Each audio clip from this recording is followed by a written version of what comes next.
Selamat pagi umat Paroki Kristus Raja Bajiro dan para pemirsa Inspirasi Sabda. Hari ini, hari Minggu, tanggal 23 Februari 2020. Kita akan diberi nasihat dari bacaan dari Kitab Imamat, Surat Rasul Paulus kepada jemaat di Korintus, dan juga Injil Matius. Namun sebelum kita mendalami ketiga bacaan tersebut, marilah kita berdoa terlebih dahulu. Dalam nama Bapa dan Putra dan Roh Kudus. Amin.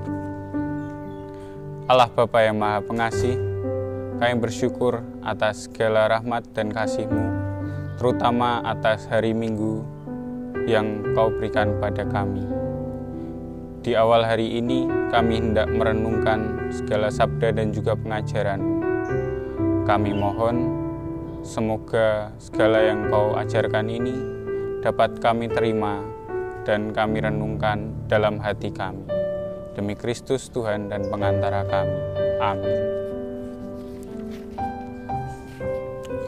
Di dalam kitab Imamat hari ini, kita diingatkan akan kekudusan Allah. Allah yang sungguh kudus hadir di dalam diri kita. Dan maka dari itu, kita sendiri juga harus kudus. Apa arti dan pengertian dari kudus itu sendiri?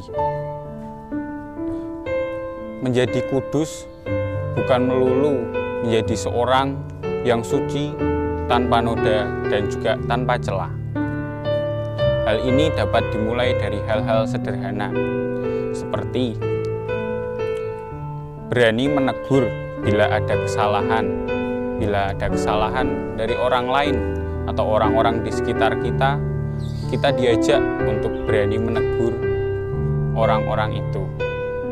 Hal ini dimaksudkan bukan hanya untuk mencari kesalahan, namun juga agar segala yang terjadi dapat berjalan dengan baik lagi. Sebagai contoh, bila seorang anak merasa kurang suka dengan sikap dari orang tuanya, saya rasa hendaklah anak itu bisa memberi masukan pada orang tuanya. Wah, papa misalnya terlalu galak, atau mungkin dari orang tua itu sendiri, si anak kurang rajin belajar. Si anak bisa segera diingatkan. Hal itu membuat kita juga bisa mengasihi orang lain seperti kita mengasihi diri kita sendiri. Selain itu, dalam surat Rasul Paulus kepada jemaat di Korintus, kita diundang untuk bisa menjaga bait Allah yang ada di dalam diri kita. Kita percaya bahwa tubuh kita ini merupakan bait Allah. Untuk itu, kita harus menjaganya. Bagaimana cara menjaga bait Allah itu? Banyak cara yang dapat kita lakukan, yakni dengan sungguh-sungguh mengamalkan perintah Tuhan, berbuat baik selagi kita bisa, dan berbuat yang terbaik yang kita bisa. Segala perintah ini juga disempurnakan oleh ajaran Yesus dalam Injil Matius. Jangan balas kejahatan dengan kejahatan. Bahkan saat orang lain menampar pipi kanan, kita diajak untuk berikan pipi kiri. Saat orang lain meminta baju, kita juga diajak untuk memberikan jubah kita. Saat orang lain mengundang kita untuk menemani kita berjalan sejauh 1 mil, kita diundang untuk bisa berjalan sejauh 2 mil. Apa maksudnya semua itu?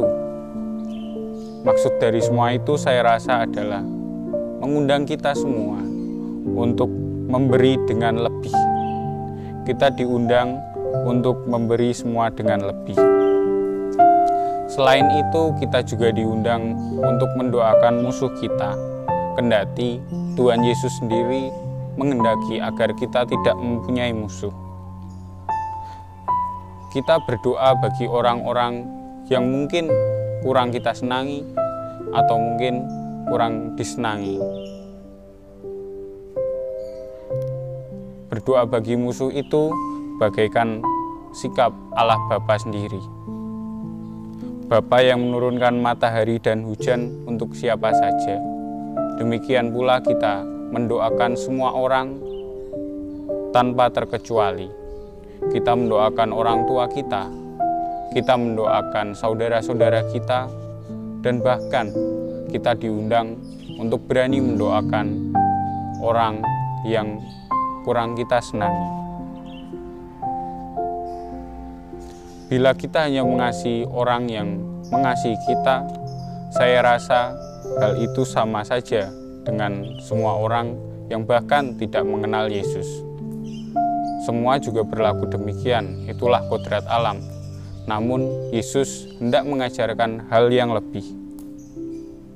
Semua ini menjadi suatu ajakan bagi kita untuk menuju pada kesempurnaan. Kendati kita sebagai manusia tidak akan pernah mencapai kata sempurna, namun niat di dalam diri kita kiranya akan menghantarkan kita menuju kesempurnaan, menuju pembenahan diri yang lebih baik. Marilah kita berdoa. Allah Bapa yang Maha Kasih, kami bersyukur atas segala rahmat dan juga kasih-Mu, terutama atas waktu di pagi hari ini untuk merenungkan dan mengamalkan sabda-sabda-Mu. Kami mohon semoga segala apa yang kami usahakan ini sungguh dapat menghantar kami menuju kepada kesempurnaan seperti yang Engkau sendiri undangkan. Kami puji nama-Mu yang mulia ya Bapa, kini dan sepanjang masa. Amin. Dalam nama Bapa dan Putra dan Roh Kudus. Amin.